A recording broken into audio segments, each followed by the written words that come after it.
Before we go further, I'd like to introduce a guest. I'd like to introduce God. God is here tonight, and I want you to meet God. But not the God of the Roman law, the God that we've been subject to, the God that rules the world today, the God that George Bush and Tony Blair said that they were serving. And here he is, God, gold, oil and diamonds. So anyway, we got diamonds is even an easy word, isn't it? Dia is Latin for God, Dia, right? And Mormon's mountain for the mountain of God, diamond. Diamonds are worth nothing, you know that? Just a piece of glass. You can find them anywhere. Their value is artificial. The De Beers company created this idea that this little piece of quartz crystal, this type of quartz crystal, is incredibly valuable, and they were rare. You can find diamonds anywhere. You go to any beach around here, you look around and find diamonds, no problem. Diamonds are not rare. The black magic, the spell, has made us believe that diamonds are extremely rare and extremely valuable. They're no more valuable than a piece of coal. So we talked about Linda's farm. You now know that what the real story of that was. It was a military monastery. Lady here asked me about sources. I'm writing a book about this. I will have all the bibliographies and sources included in that. I'll also create a website with all those links to both the academic and the revisionist historian, so you can go read that and look for yourself. It's a work in progress. We're in progress at the moment, currently called Bring Back the Snakes. It's a kind of a, there's nothing up yet, it's coming, but it will be kind of my foundation. And the reason why I call it Bring Back the Snakes is because I told you St. Patrick drove the snakes out of Ireland. Well, I'm trying to bring them back in. And that's why I call it Bring Back all our snakes. That's a work in progress. So eventually you'll see that. The groves. Now, you know the big Gothic cathedrals. All their ancestors, both Nordic, Saxon and Celtic, they didn't build churches, they didn't build monasteries, they didn't build cathedrals. Their places of worship were the woods, the forest, the mountains, the lakes, the sea. That's where they found God. That's where I find God. That's why I find my magic. I don't have to go to see a big, huge cathedral. I go to the woods, I go to the trees, I go to the beach. That's where all it happens for me. So they didn't have to build gigantic cathedrals and big temples. They went to the groves, to the woods. The Celts and the Saxons and the Gaelics and the Nordics all went to the grove. The grove was a clearing in the great old forest, where you have a clearing, and in there you would have the elders, the druids, the holy people, the satyrs, and all these other people would have their councils, their shamanic journeys, their rituals, their magic. And the grove, when the Gothic churches were built, you ever see the Gothic churches of Europe? They have these big columns on the side that go up and bend in the middle like that. These big supporting columns, these big Gothic columns. Well, that's their trees. That's what they're representing. When you go to a Gothic church, you're going into a Christianized version of a grove. And that's what those big tree columns were. They're based on the Druids and their groves. It was to get the people into them by saying, that's last year's grove, now here's Grove 2.0, the church. And that was the idea, a software upgrade, a hardware upgrade. They're always playing with us, they're always giving us alternatives. But like all native peoples, the Vikings, with their primal association with the forest, along with the practical uses of the material of wood, were so much more than just a simple procurement of natural resource. Each tree would have had its own unique spiritual attributes, in tandem with its more practical utilitarian factor as a resource potential. So a tree wasn't just a piece of wood. It had to be the right kind of tree. A tree that had a special personality. So you didn't just cut. When a magician has a wand, he just doesn't pick up any old stick. It has to be, usually in the Celtic thing, it's a hazel wand, it's a hazelwood, but a special kind of hazel. You know, Gandalf from Lord of the Rings, that's not just any old stick. The staff is the nail on the roof, the ninjas. The stick, the wand. And the same thing was when you built a tool. If you made a hammer, you just didn't get any old piece of wood. You got a handle that had a personality. It had a spirit. It was alive. The gods were in it. So when they went to build their longships, they just didn't go to walk into the woods and say that tree. They would actually have their holy people, their druids or their satyrs, who'd go and say, this tree has a special personality, a special soul. See, they saw God, and they saw their gods in everything. There was this was alive as an animal or a bird. It was all alive. Everything had a soul, and so they got what was right, and that's why they built their longships were so special, because you were sailing that sea not only in a piece of wood that made a great ship, but the most magical piece of wood that you could find. The wood was not only a stick, it had a plank or a log, it had life, it had real spirit. Native Americans feel this way too. All indigenous cultures feel this way. It's only Christians who don't feel this way. And the Abrahamic religions. Common many pagan peoples around the world, to the Vikings there was no distinction between the material and the spiritual. To cut down a tree was also a ritual. In the land of constant battling against the elements, nothing in the natural or material world was taken for granted, nor was any process or experience spiritually vacant. Magic was woven like a supernatural fabric made of magical interconnecting yarns transcending space and time between matter and spirit. In the Viking spiritual tradition, you have the Norns. These are the three wise women who they're three witches, three holy women who are determined the fate of all living things. And what they do was, when you were born, or when an animal was born, they weave your life into a fabric, into a yarn, spinning the yarn, and that's what the Norns did.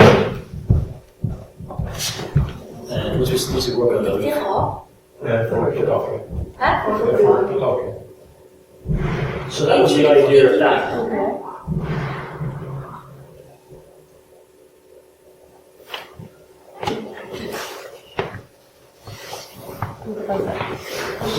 Just keep it.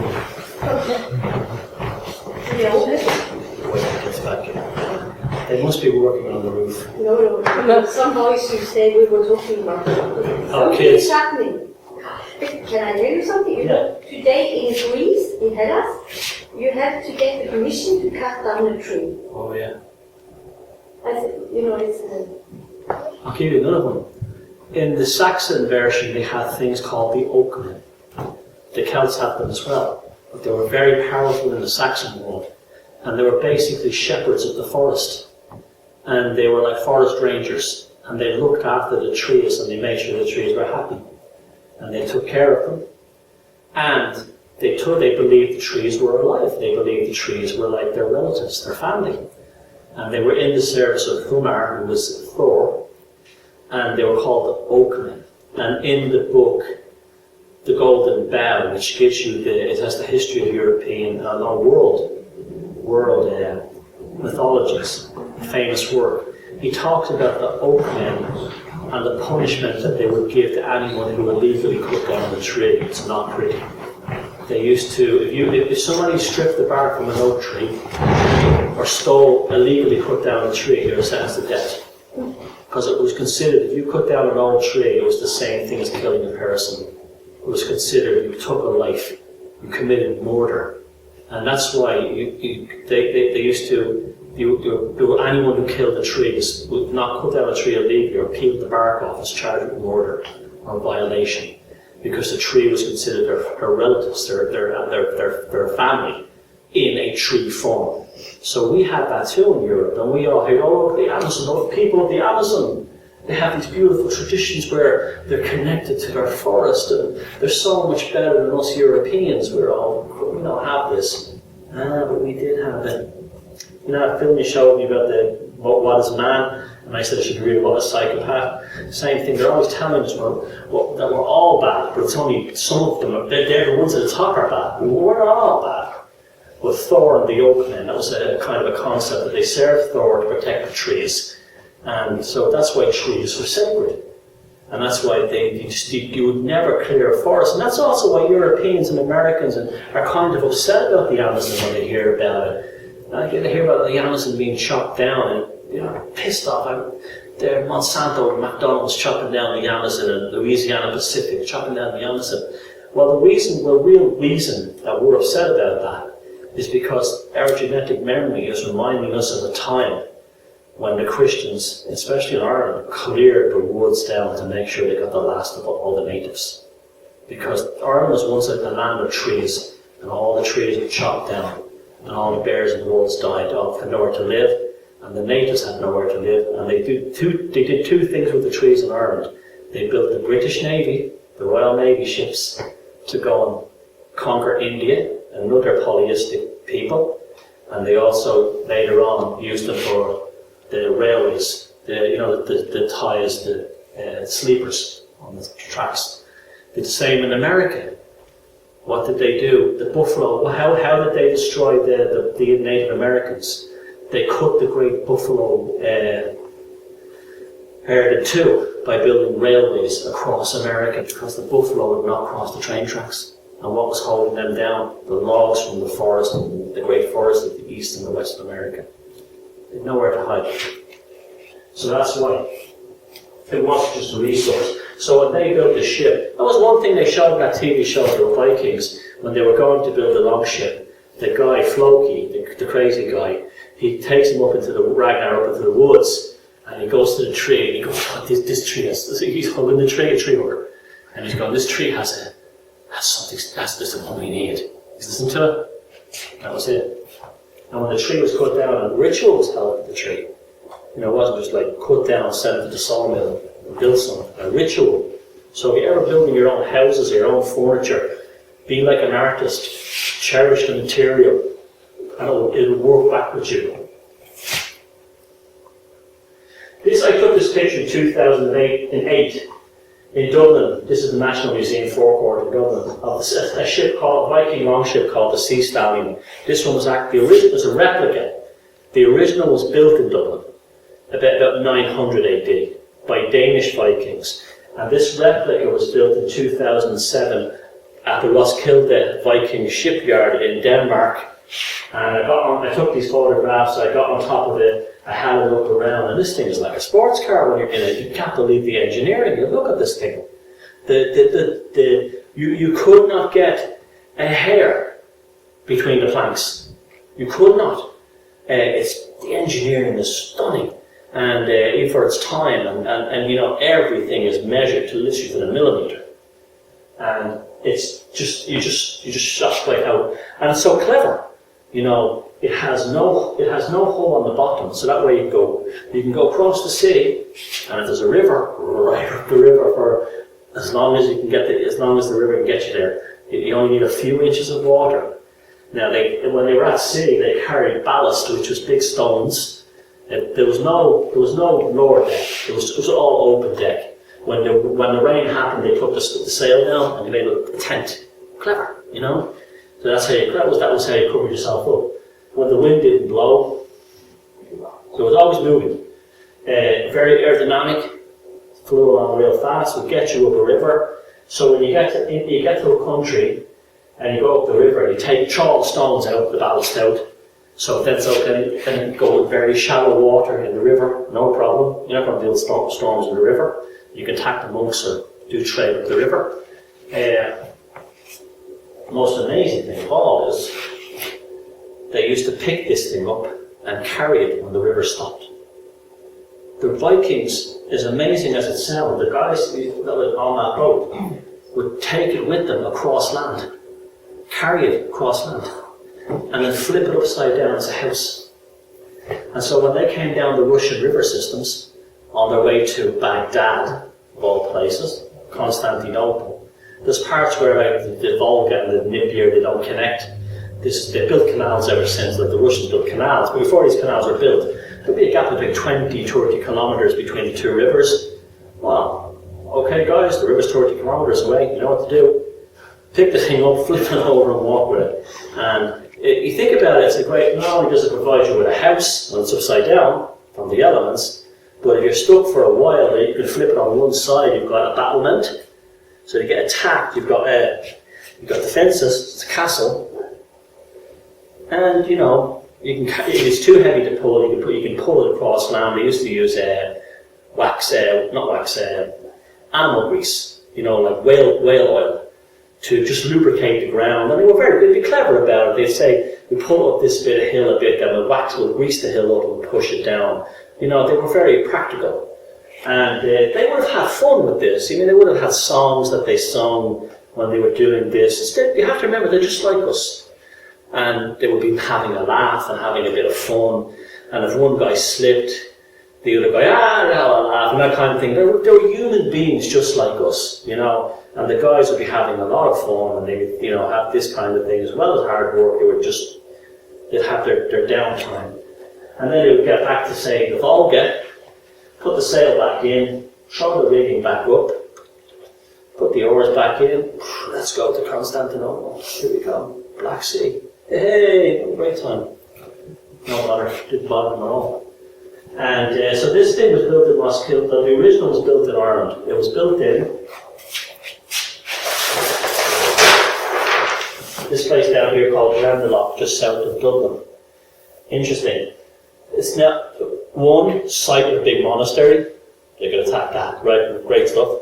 They could attack that. Secondly, this was the wood that was sacred to the Druids. This is a sacred landscape. The trees there were the sacred ones. So they were in Dublin, and they said, we're going to start building ships. They spoke to the locals, where are the holy sacred trees? Who are your holy men? They're down here in Glendalough in the mountains.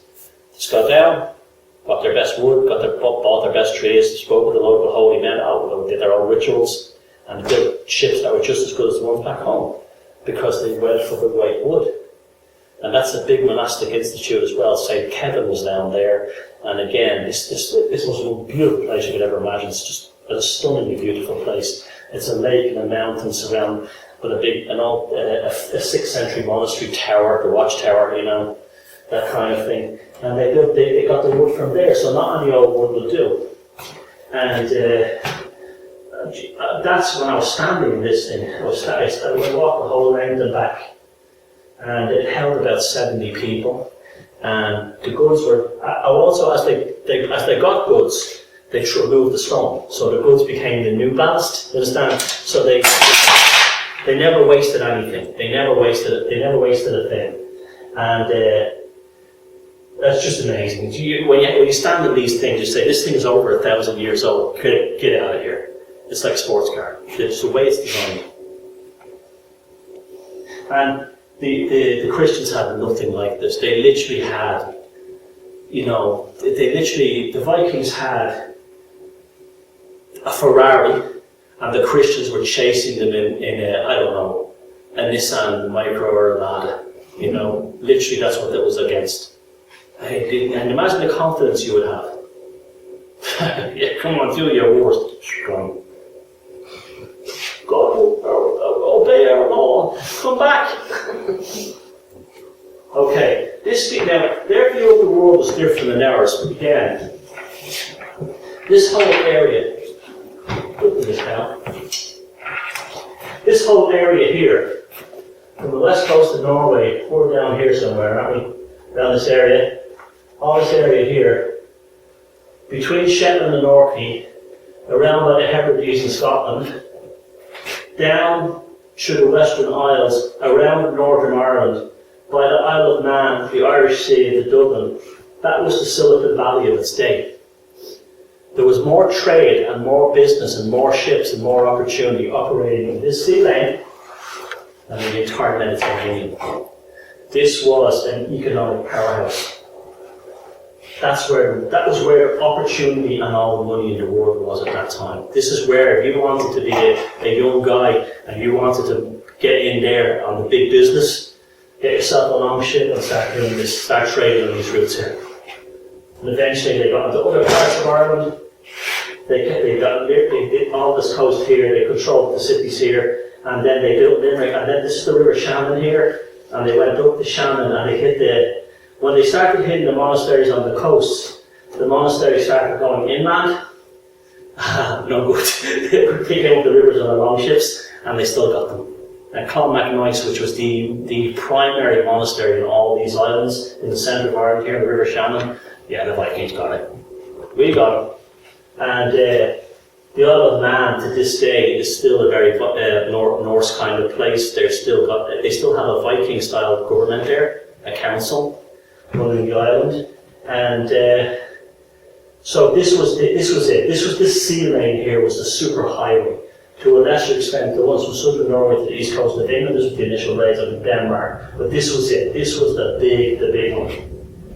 And this is what eventually inspired them to go to the Faroes, Iceland, Greenland, and Canada. And they knew the earth was round because the Icelandic sagas talk about it. You always hear about, before Columbus, they all thought the earth was flat.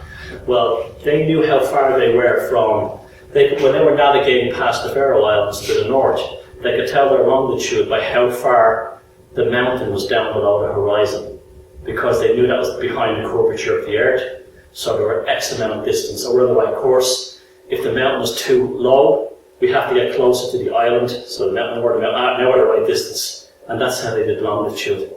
But it still doesn't explain how they got to Greenland. It's just incredible. They had abilities to sail it's almost impossible to understand. There's all kinds of stories that they had this thing called the Solstein. It was a kind of quartz crystal. One has never been found, it's just a story.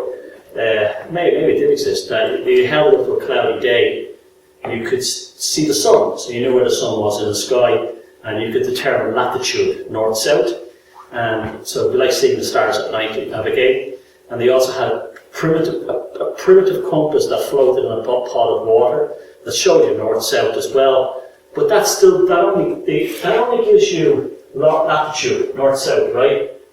Longitude, east-west, is what you really need, because if you're going from say here to here, well, you know where you are up here, but you got to know where you are here, because if you sail back, you could end up here, or you could end up here. But they always got home, and nobody knows really how. And it wasn't until the 1700s that the British Navy held a competition to invent a chronometer, a very complex computerized clock to actually calculate the minutes east-west of longitude. But the Vikings were able to do it 1500 years before that, and nobody knows how. They were able to get back home. Now, okay, even if they had the compass and the Solstein, that only gives them latitude. No one can explain how they figured out longitude up where they were, up north-south. Either they had senses and ability, they had supernatural senses. We won't say supernatural, but powers that human beings no longer have. Or maybe, like your inner ear, because your own inner ear is connected to the center of the earth. That's what happens. That's how you keep balance. That's how you keep your equilibrium. Your inner ear is connected to the center of the earth. That keeps you upright. If anyone's ever had an inner ear infection, or you've got a really bad bang on the head, you lose your balance. That's because your inner ear is no longer magnetically connected to the center of the earth. Is it possible that these people in a pre-technological time had the ability, like birds do, and sea and ocean migration animals, to actually maybe use that inner ear to know kind of a rough idea how far north they were from magnetic poles? Who knows? I'm just throwing that out there. An interesting idea though. Animals know it. We're animals, but we've lost a lot of because of so many things, we've lost our actual natural abilities. And remember, this is Norway. This is the land where the lemmings and the reindeers always find the sea, and nobody knows how. They have the annual migration. The reindeers migrate to the sea to get the seaweed, and the lemmings will actually walk through a building. Nothing will stop them to go on their course to the sea. So maybe they saw these animals and figured out how they did it. Because that's still a mystery to science, how they know longitude as well. So that's a great mystery that has still yet to be uncovered. How the Vikings were so good at longitude, because with the previous sailings, they did sail back and forth, but they would pick the narrowest point, the English Channel. They sailed across here would be an enormous risk before the Vikings. And here, if you sailed across the Denmark, you could leave like York, and you could end up from anywhere from there to there. Because you didn't know, you just hoped you were in the right area. Chances are you would land here, and some guy would say, I know, or they would meet a local, where is this? They say, you have to go south a bit more, follow the coast. There was guesswork. These guys were like that. So that was their world, and that was the beginning of their empire. And this is where their raids happened. Lindisfarne Christian Monastery, Yarrow, York, Jorvik, and the Christian monasteries of Ireland, hitting them all. Innismurray, where I live, is here, there, they got that one. The Landay Islands, they hit them all. They took out the military targets, and they threw the ability of the Christian knights to have, a marine force. The seas were open and they could not be stopped. Just like in World War II, when World War II really ended, when after the British and the Americans had knocked out the Luftwaffe, then the sky was open, uncontested. The same thing, they knocked out the Christian fleets. There was no chance of coming back after that.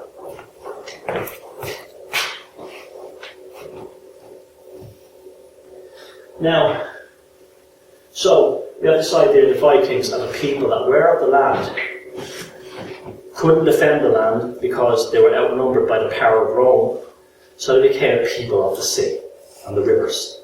So it became an empire of the seas, an empire of the oceans, an empire of the rivers, an empire of the lakes. That's where they moved to, and that's where their economy was because of the ships, and that's where their ability to fight was.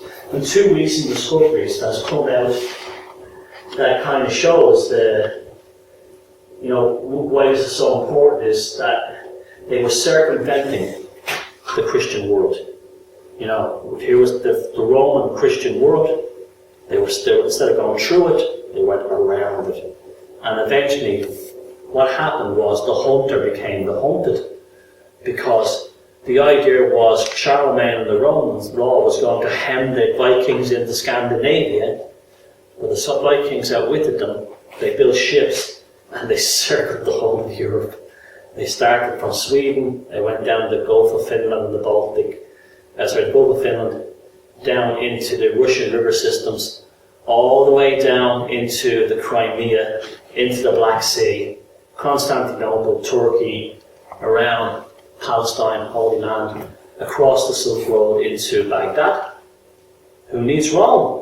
We now have direct access to the Silk Road. We can get everything. We can get stuff from China now, no problem. You're a trade embargo? The hell with it, we don't need you. And on the other side, they have no power on the western side. So we have Dublin, we have York, we have all Scotland, we have all down to France, Spain, Portugal, all communities down there trading with us. They can't hit us. We come in, we do business, we make friends, get out. Around Gibraltar, into Italy, Constantinople, the Vikings had completely encircled the Christian world within about 100 years. The Romans' worst nightmare had come true, something they never expected. The guys that they thought they were putting in a prison, put them in the prison. And so then, these 2 recent stories, this one from National Geographic News, evidence of Viking outposts in Canada, and the extraordinary lengths when I lived in America they used to go to. No way were the Vikings here. There couldn't have been. Christopher Columbus discovered America. No way. How could they? The lengths they would go to would be incredible. And every so often they'd find Viking settlements. They would find evidence from the Native American oral histories. Oh yeah, we met these guys from Scandinavia. Yeah, here's the stuff we got from them. Our ancestors knew them. We met them, yeah, it's in our history. They made it up, it isn't true.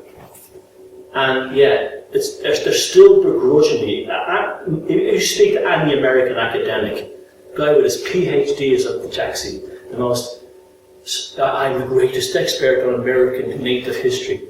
They met the Vikings, didn't they? Well, there's some interesting sites that might suggest it. It's the weirdest thing. It's the strangest. You know why? They want Columbus to be the one who discovered America? Because he was a Knights Templar. They want their man. They want their boy getting the credit. They don't want anyone outside the Roman system. The Chinese, Irish, the Irish were there, the Welsh were there. St. Brendan the Navigator was going back and forth to America. The Chinese were going back and forth to San Francisco. They want their man. and their boy, their law, Christopher, and that's why they celebrate Columbus Day in America. They don't celebrate Leif Erikson Day, they celebrate Columbus Day, because Columbus was a big-time Freemasonic Knights Templar who was married into the Spanish royal family, an Italian of the big Roman black nobility. The black nobility had a big Roman power structure. They provide most of the popes to this day. They want their man getting the credit, even if it's not true. He gets the credit. And that's why an American academic to this day, if a Viking, if they were to open a Viking grave and a guy dressed as a Viking came out still alive and say, "Hey, I'm here," the American academics would go, "Who are you?" "Oh, I'm a Viking, I'm here for 1,000 years. Well, maybe you are, maybe you're not. Call the mental hospital over, we have to lock this guy up." That's what it's like. The same reason they don't give the American natives, the American Indians, credit for anything. So these guys, and remember, they came over there and they made friends with the Native Americans for the most part. They were looking for business. And one of the greatest moments in history was when the Vikings, I think it was about 1100s, met the Thule people, who were an Inuit people who lived in the north of Canada, but also to hunt seals would migrate to northern Greenland, and they met them. And that was the first time in history where humans had circumnavigated the entire globe and met on the other side. That should be one of the most talked about and celebrated moments in world history. The point where the Vikings met the Thule people, who were Inuit Native American type people, together in peace and friendship and trade in the north of Greenland, and nobody knows about it. It was in the history books, and that should be the most celebrated. Well, it was when human beings finally came right around the world from both sides and met, and we can actually document it. And it's a footnote in history. And you know why? Because you're both pagan people and you're both doing it outside the control of the Roman system. And that's the reason why. They went there bearing friendship, gifts and trade. They did not go there bearing Roman law. And that's what Christopher Columbus did the benefit. And then a recent story in the Washington Post, a beautiful story actually, the grave of the wife of a Viking. She was wearing a ring that said Allah on it, an Islamic ring, and that was obviously brought back as a gift for his wife. I think it was a ruby, and that showed that just confirmed the extent of the Viking world, how big it was, how massive it was. And again, it's still to this day reported as, isn't that interesting, but not like, wow, this is amazing. It's never reported like that. Now, and that's the reason why. And they were, and also the fact that they were willing to deal with these people, this tells you a lot. When the Crusaders went into the Middle East, they went in the knights with swords and they just hacked down the Muslims, and where they found them. They convert to God or will hack you down. If they didn't care, just hack them down. But these guys didn't do that. These guys showed up with a completely different, like a human being. "Hey guys, how's it going? We're the Vikings." "Oh yeah, what do you want?" "Want to make some money?" That's how we are. That's how humans are if they're left alone. That's how human beings are if they're left alone. I've been all over this world, and I've lived in a few countries, and people all over the world are the same. They want an easy life. They want to get on with everybody, and they just don't want no bullshit. They just want to get on. And the only thing that changes that is laws. And Roman laws. That's the only thing that changes that.